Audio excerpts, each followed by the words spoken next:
Welcome back to the Business Buzz, the business topics that matter, an insightful and fresh take on a variety of issues that impact the local business environment.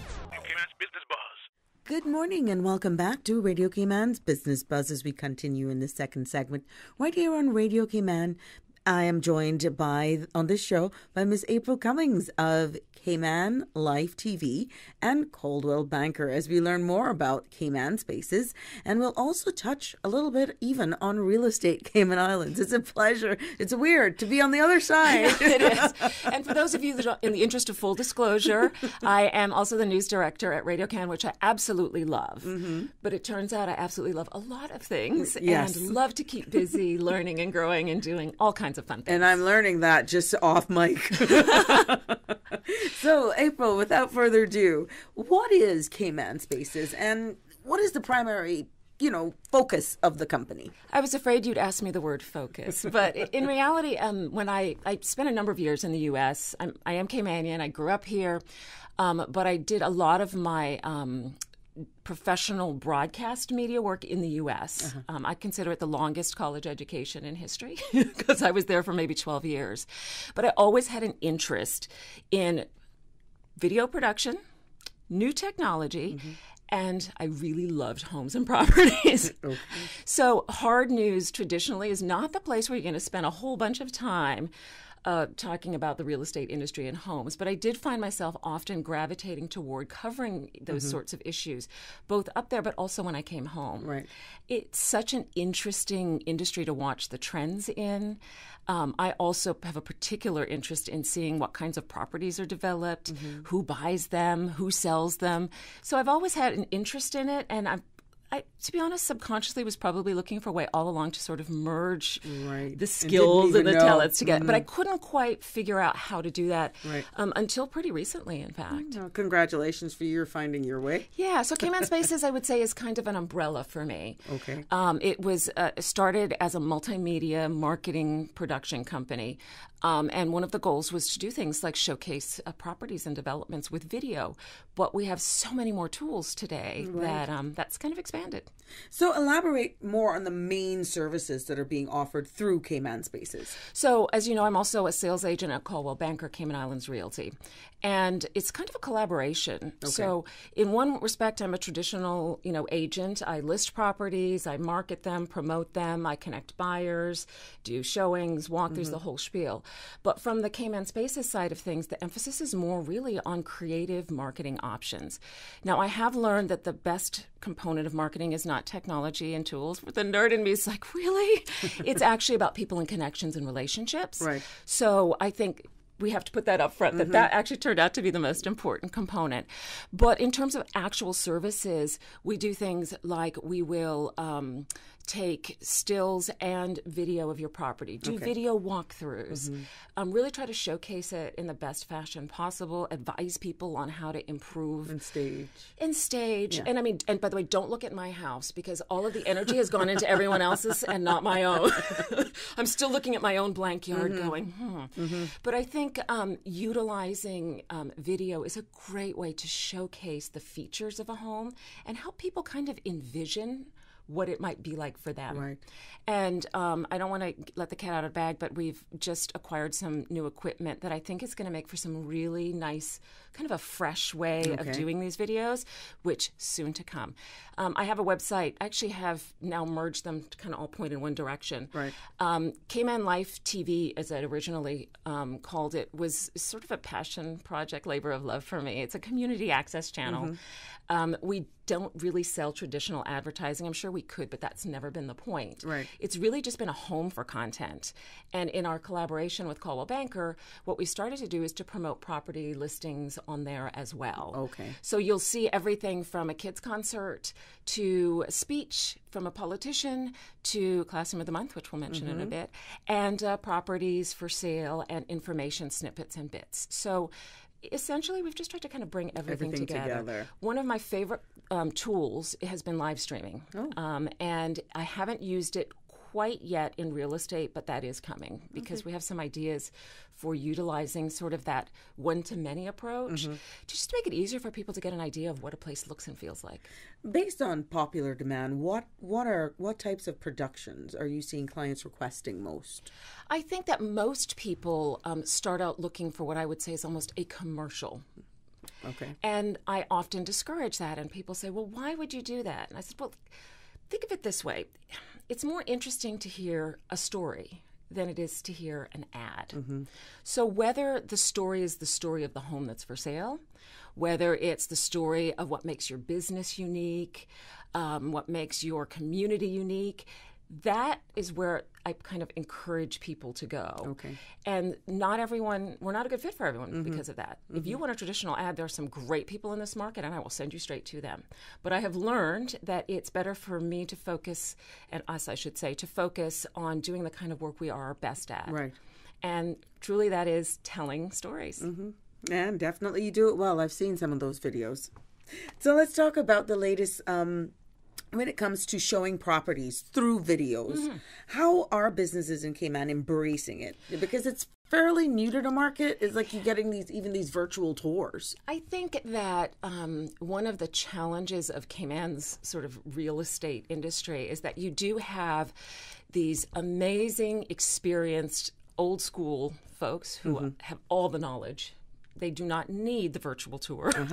I know who that was. I was born there. You don't need that. They know, they tell you everything about it. But then you also have this new generation of people who really do understand that the next generations of buyers, they're on their phones. They want to see the Instagram story. They want to, have the VR pop up that shows them with their headset so they can look around everything. But I think that sometimes the new and I'm older than I look, but feel younger than my age. And I am a bit of a nerd. So I'm always exploring new technologies and new ideas. Right. But I think that it's important not to get distracted by those and remember that the core principles stay the same. Right. You really have to know your business. And when you don't know something, go find out. You have to really work with a degree of honor. And it reminds me a lot of journalism. The temptation is to be splashy sometimes and sell the headline. But in reality, that's just a letdown for someone at the end of the day. That's true. So if you want to have credibility, you have to really build trust and be honest about what you know, be honest about what you don't know, and go find answers. And take advantage of the amazing resources in the Cayman community. And that's not just the amazing Sariba database or the other brokers and agents, but it's also the people of the community. Exactly. Here. Neighbors and friends. Yes. Listen, wealth of information. It's true. Now we're talking about technology. How flexible are you in embracing new technology to diversify your services that you're providing, to build on that? Left to myself, I never met a new app or a new piece of technology that didn't interest and intrigue me. Okay. I think you have to be aware of what's out there, but you also have to know when it's not applicable to your market. It doesn't mean it won't be applicable to the industry elsewhere, but it has to make sense here in this context. Now, our market is changing. We have multiple populations of people from different countries coming in with different expectations and needs. So I do think we're in a period, as things are growing so quickly, of getting to know who our market is becoming and then adapting what we do to match that. But there's a balance. So you have to spend some time on research, sometime experimenting a little bit, and sometimes putting all that to the side and stepping back and talking to people and finding out what's the best way for me to reach you. How do you like to be communicated with? Are you a visual person? Would you rather have spreadsheets? Do you really want me to get the VR headset thing? Or would you rather we just went and walked through the property? Right. But with a lot of people I've dealt with who are overseas buyers, using those tools makes it it saves a bunch of time, Sabrina. It's a bunch of time for them because you don't want to waste time showing them properties that they're not going to be interested in. Correct. So you can narrow that process down. Locally, though, I still think in person works best. People love to see the picture on the phone, but they really want to get in there and look at the walls themselves and the ground and the property. Well, you can understand that because they will understand the area better versus somebody who's just making an investment and coming new to our shores. And I talk a lot about the visual technology, but those are not the only tools. there are a lot of database-driven, I sound so boring when I say database-driven, but there are a lot of tools and software and services of software, they call them platforms, that can make you a lot more efficient in your work. So, you see me with my notebooks. I have the one notebook that's just to write random ideas and notes. And then I have, what's it called, my full focus planner, where I pick my big 3 and I write all my things down. But I also have a mirrored system online that reminds me you have a showing. It also reminds me you need to be here at this time, and don't forget to tell so-and-so such and such. So when we talk about technology, it's not just about taking pictures and presenting information from that marketing standpoint. It's really also about managing your relationships with your clients. Right. And in some cases, your family and your multiple jobs. Exactly. We're entrepreneurs in Cayman. It kind of runs through our veins. But we need to keep track of it all. Of course. And again, it's all about a balance. Or at least trying for it. At least try.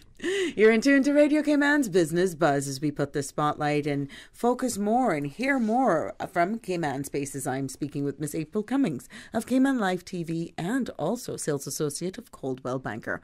After these few messages, we'll be right back understanding the processes. If you want to request our services, what does it take? Then we'll get an idea of the current real estate market.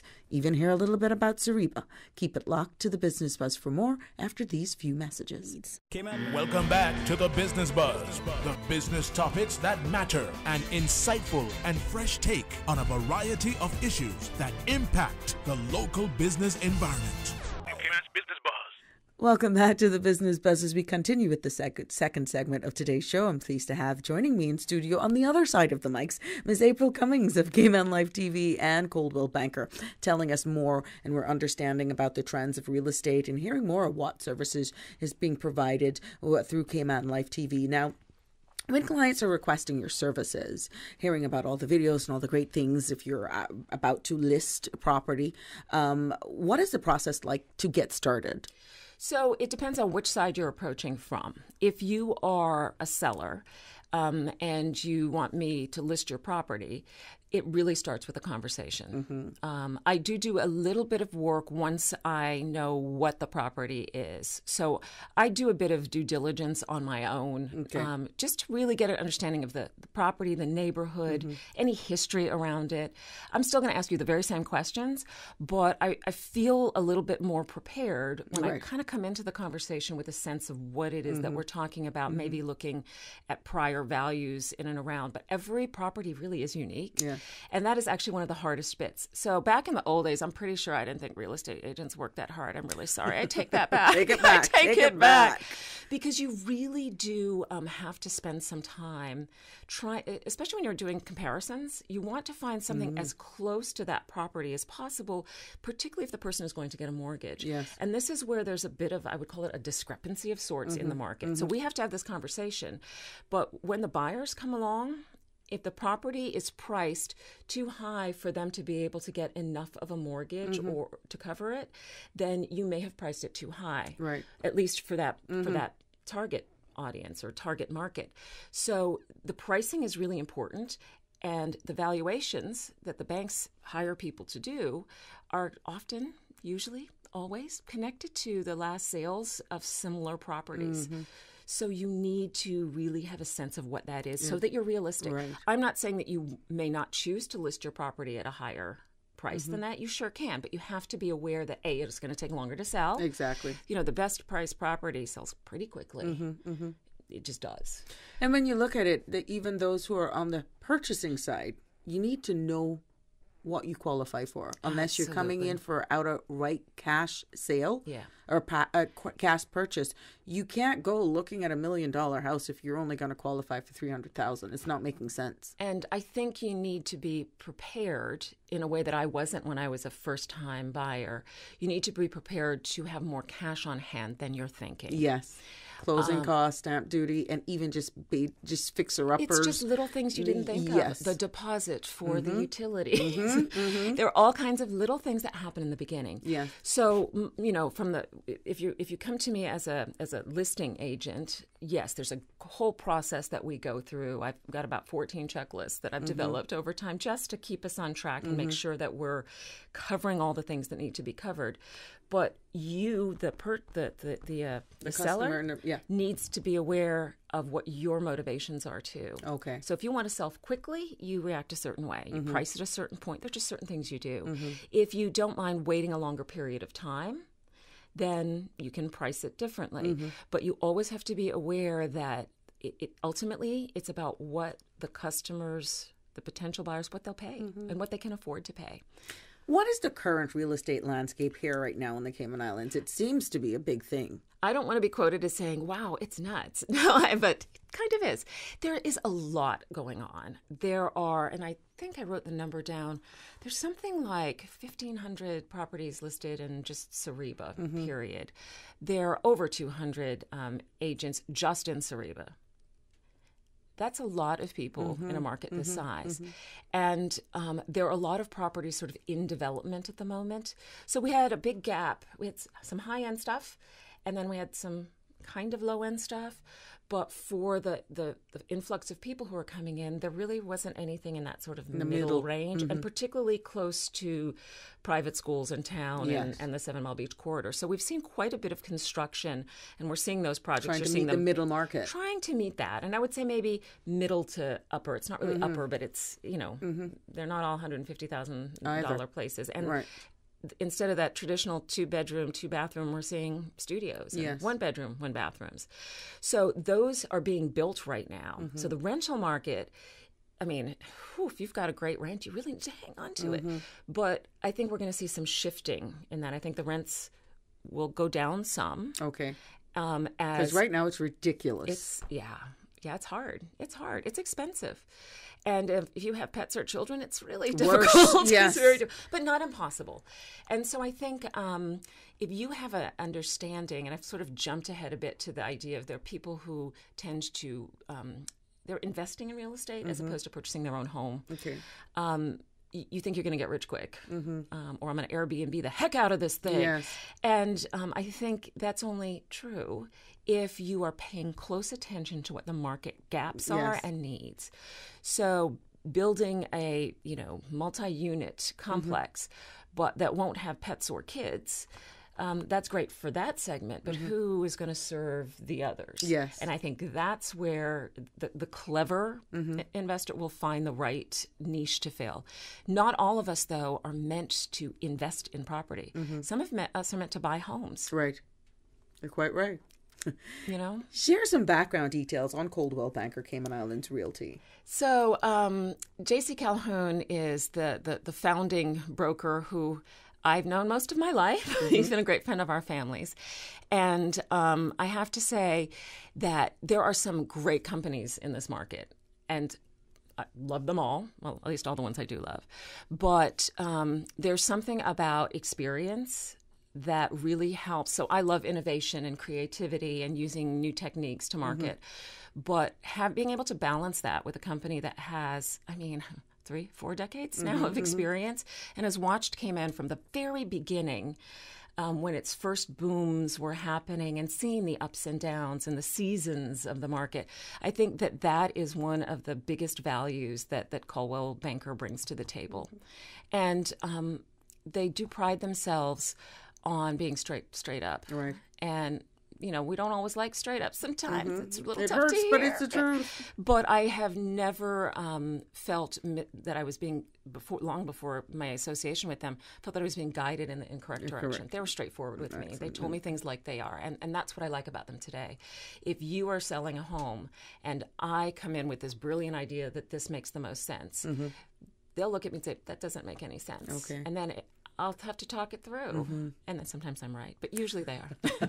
So I just think experience helps, and a true understanding of Cayman and the Cayman market. Now, let's talk a little bit about the concept of featuring property of the day on social media platforms. What feedback have you gotten on that? I think it's really great. And different buyers and different potential buyers, they consume their content in different ways. So I feel like something as simple as here's a property that might interest you does not overwhelm the landscape, because you know what it's like. The phone is dinging and there's things flashing and alerts are coming down. It's way too many sometimes. And I got to say, sometimes just seeing that simple, here's a property of the day, here's a moment in Cayman. I'm telling you, when I was not living here, that would have been therapy for me just to see. But it's also a snapshot. Yes. It's not necessarily that particular property is the one for you, but it really keeps the idea of purchasing a home top of mind. Or in some cases, improving and selling your own. Right. Now let's talk about or get some, what tips you could offer, or would you be able to offer on purchasing or even buying real estate here in the Cayman Islands? So I'm going to go out on the April limb. Okay. I think that if we were to learn from my personal lessons, the smartest thing I ever did was in my early 20s was to purchase my first home. Wow. It was very, very difficult. I remember borrowing $111.43 from the girl from the then housing development agency. She slipped me until so I could meet the closing payment. It was that tight. It was that tight. But it was the smartest thing I've ever done. Not only did I live in it and love it with my first child, but also when I was overseas, my property, I was able to rent it, and it paid for itself over the years. And I have to say, I didn't plan for it to be an investment. It was the cutest thing I'd ever seen. And I walked in and I felt this sense of peace. And, sometimes the tenants let me go in there and just do that again. Okay. We were in there to do it. It was a smart move. I wasn't timing the market. I wasn't trying to invest. I just wanted something of my own for my children for the future. And that's, to me, the best reason to buy real estate. What advice would you offer to young entrepreneurs just starting out, also school leavers that may be interested in all this? Yes.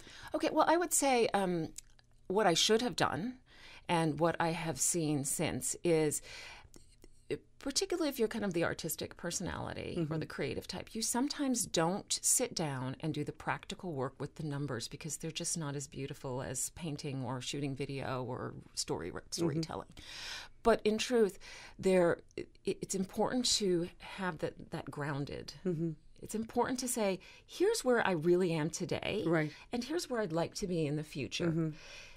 Even if all you did as a young person was save $10 a month, $15 a month, $20 a month, looking back, I'm certain I didn't see the other side of 50 in my head. Right. But those $10 and $15 and $25 certainly added up, and there was compound interest over the years. And those sums of money are the things that give you the freedom to buy a home or invest in a piece of land and build your duplex or whatever it is that you ultimately want. Create things that can give you positive cash flow, but also give you the peace of mind to also maybe explore some of the other creative things that you'd like to do. So I used to think that this was all for the business-focused money folks, but it's not. I think we all could benefit from having sort of a solid financial education. And starting really early, I think, helps because you want to develop a habit of, I don't always have to buy all the new things right away. Yes. I might buy one of the new things. Or want it now. Everything has to be now. And when I got into debt post-college, one of the saving graces, and that's kind of funny, was I read Dave Ramsey's book, Financial Peace. And I still have it. It's all yellow, and there's a worksheet, and you can see where I wrote down what my rent was and all the bills that I was paying at the time. That book transformed the way I saw money and thought about money. And it made it possible for me not only to stop getting into debt to do things, I started saving forward for things. Now, I fall off the wagon periodically, and I have multiple times. Right.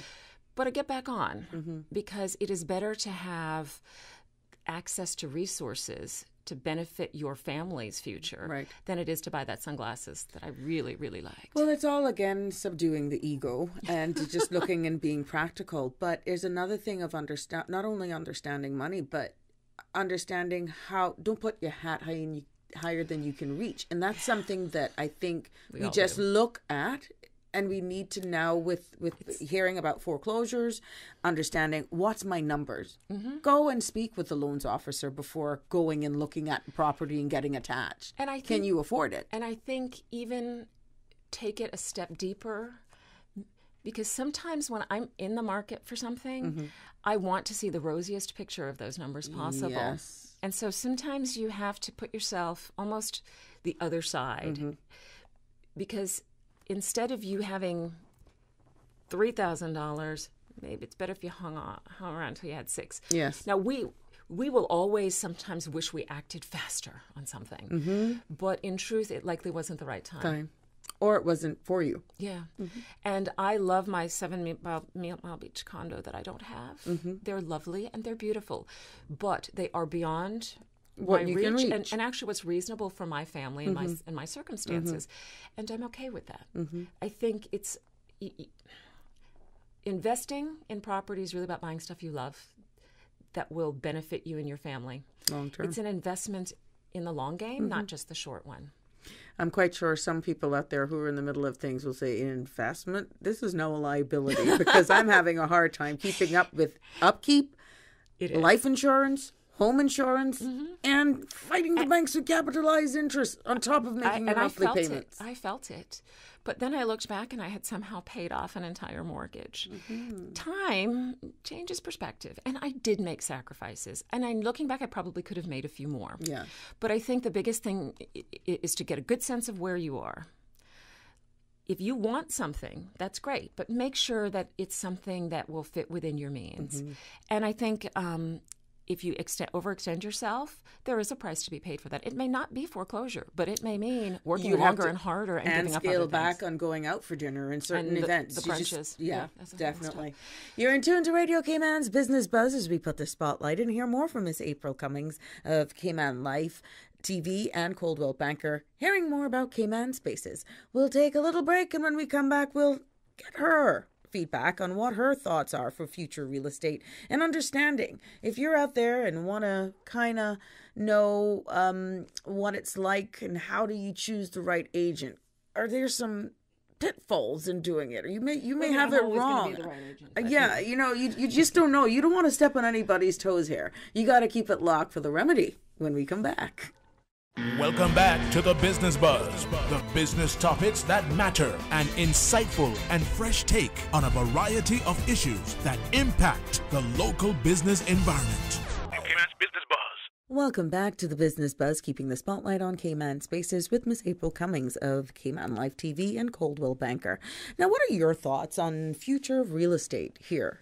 So, real estate, like the economy, it goes in cycles. And so it is clear that markets go up, markets dip, markets go up. Timing that, however, is not so easy to do. Some individuals I trust in the industry believe that we are not heading for a drop per se, but we're kind of hitting a point where the prices are going to have to adjust a bit over the next 3 or 4 years. But it's much like the stock market, in my view. Is it this Tuesday or next Tuesday? Or is it 5 Tuesdays from now? So I think timing the market is a very difficult thing to do. And in some respects, I've almost said I am very confident about the future of Cayman. I know that with all the gloom and doom from the news side of my life, you would think no. But I'm very optimistic about what I see as the future in Cayman, as long as we continue to work on the areas that need work. Infrastructure, for example. Ensuring that, the education of our youth is addressed so that the Caymanian population doesn't get shut out of the economic equation. These are not political statements for me. These are truly reality. You have to take care of, there have to be enough doctors to serve the population. You need enough support staff for the multi-million-dollar homes. So where are those people going to live if not in those homes? So there's infrastructure issues that constantly need to be examined, discussed, and evaluated.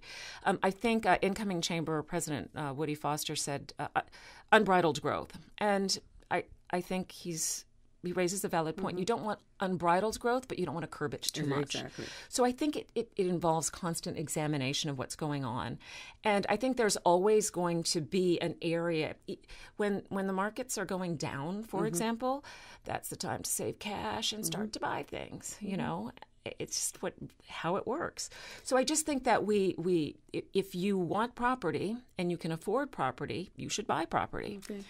if you can't afford property, you should be saving for when you can. And if you're selling, you need to make sure that if you're selling, it's going to be enough for you to do what you need to do with next. But you have to be realistic that because I think my house is worth $1.5 million, it might actually only be worth $450,000, $550,000. Right. And you have to accept that that's reality. By the way, because it's my house, in my heart, it's worth much more because I've poured my love into it. Yes. But it's really about what people are willing and able to pay. Things to know as a purchaser when dealing or looking for property. Explain how it works when you're looking on a website, or let's say Cereba or Coldwell website, and you see April as a listing agent, and you call April to look at that particular property. But then you got your eye on something else, but it's then listed by Susan. And then April is mad. Do you own me, April? I don't. I wish I did own you. How does that work? We're a little possessive, real estate agents, because it's a commission-based industry. You don't get paid unless you either sell something or sell something. That's just how it is. So the way it works is that listing agents basically have, they market the property for you. They are going to earn a commission on a sale no matter what happens. How much of the commission they earn depends on whether they bring the buyer to the equation. Sabrina called April. April wrote the contract. April happy. April gets both ends of the deal. But if Sabrina goes to Susan and Susan writes the contract, April's still happy because she made money, but not as happy as I would have been if I'd gotten both sides of the deal. Gotcha. That said, I should never be upset at Sabrina for working with who Sabrina needs to work with, because ultimately it's about long-term relationships and long-term service value. I still think I'm going to treat Sabrina the best and take good care of her no matter what. But you don't want to be caught in a tug of war between real estate agents. And it is very competitive right now. Right. The inventory is getting tighter. The prices are high. It's hard to find. If you list a house for $350,000, I'm telling you, it's probably gone in a month, if that. Offers come in the day it gets posted. Yes. So people are wanting to make the money while the money's flowing. Yes. But at the end of the day, you have to respect people's right to work with whom they choose to work. Understood. Doesn't mean I can't try to convince you, though. Okay. But I think it's important people understand how that relationship works. Thank you for the clarity. And also, sometimes people don't use conveyance attorneys. It's an extra expense, but I think it's actually quite wise to do so. Okay. It expedites everything. Marketing a listing is one thing. Doing the showings, yes, I happily will go down to Lands and Survey and do various aspects of the job, but I think it is really important to secure the people who are quickest, best, and fast at certain aspects. If you're a buyer, you want someone who's going to take the time to explain to you what's actually going on. And help get your questions answered. The agents, in some respects, serve as a bridge between the buyers and sellers. Sometimes if those two people are the ones talking to each other, and it can get, pretty tense at times. So we provide a buffer, as well as a translation service at times to make sure that you understand what's happening and what the choices are, and don't get everyone at odds with each other. Thank you. Now tell us a little bit about your work at Cayman First and the Classroom of the Month initiative. So we didn't talk much about Cayman Life TV, which I mentioned is kind of a labor of love. Yes. It's a cable channel on Logic Channel 33. And I still love video and I still love storytelling. And Cayman First was one of the first partners and sponsors, and they sponsored us to do Classroom of the Month. It is I love the idea that we're not doing an ad for Cayman First. We are showcasing Cayman's youth, their progress, how they're learning, their growth, unique programs that they participate in. I get the goosebumps because every time I think, this is an incredible partnership for me. Someone is paying me to showcase the people that I love, which helps with the bills. But more importantly, I can use the funds to support the channel and to get the word out. Right. So it's as strange as it is, the ads are actually about, look how great our kids are. And that is fantastic. And, we're happy to do other kinds of collaborations like that. We've had incredible support from entities who are doing conferences. Live streaming turned out to be this sort of amazing find. We will go to your event, your concert, political meetings, and live stream them and put them on the channel. I like the idea that people should have access to as much information as possible to make decisions. Right. So I like doing it. But I also love when the kids are doing their Christmas concert and you get to see how cute they are. And so I just think, for me, Cayman Life is a place for us to put all kinds of things about Cayman Life. And, we'll work the money out as it goes. As long as the bills get paid, I'm a happy girl. But I do take advantage of resources from real estate and partnerships on video production to help the channel exist. Now, how can folks get more information on Cayman Spaces? So I've directed everything at present to caymanlife.ky. So almost no matter what you type, it's going to end up there. And you will see there are some blog posts about real estate in the community, but there's also a bunch of tabs. It's Cayman, though, so if you want to find April, it's not hard. My email is april@caymanspaces.com. I think I'm april@caymanlife.ky. My number is 326-2961. I am not always good about answering the phone immediately. Sometimes I'm on the air or I'm on a showing or, frankly, picking up my kids from school. That happens too. But text messages, emails, Messenger, I'm happy to do that because then we can arrange a time to talk. And everything starts around a conversation to make sure that we are all on the same page, whether it's about a video, whether you want some advice on what to do with the property. If I can't do something for you, it took me, 50 years to learn to say, I'm not the right person for that. Wow. Let me refer you to somebody who's better. So if you've got this fantastic commercial project, I'm great at the marketing, but I don't know a thing about leasing commercial space. Right. I'll connect you with someone that I trust who's good at it, and I'll support you. Well, April, any final thoughts? I have so many final thoughts. No, the most important thing, I think, is you have an opportunity. Cayman, we thought that some of this land was so expensive back in the day. Wow. And look at how much it's grown in value, even with dips and up and down. So I just believe it's important to get your piece of the rock if you can. And if you cannot do it right now, plan to. Save for it. Sacrifice a couple of those brunches. Exactly. Not all of them, just a couple. Excellent words. April, it has been a pleasure. Thank you for sharing with us about Cayman Spaces. And I want to wish you continued success in your what appears happy but busy life. Thank you, Sabrina. You're a star. Thank you. Stay tuned for more of Radio Cayman's programming after the 8 o'clock news. And, we want to thank our sponsors, Cayman Medical Supplies. Give them a call, 949-6211. And also Cayman Insurance Center. Celebrating 45 years in the Cayman Islands, specializing in property, life, and other lines of insurance products and services. To our producer, Susan, thank you for the stellar job that you continue to do. And you are a loyal viewing and listening audience. Until Tuesday, I'm Sabrina Turner. Have a safe and fabulous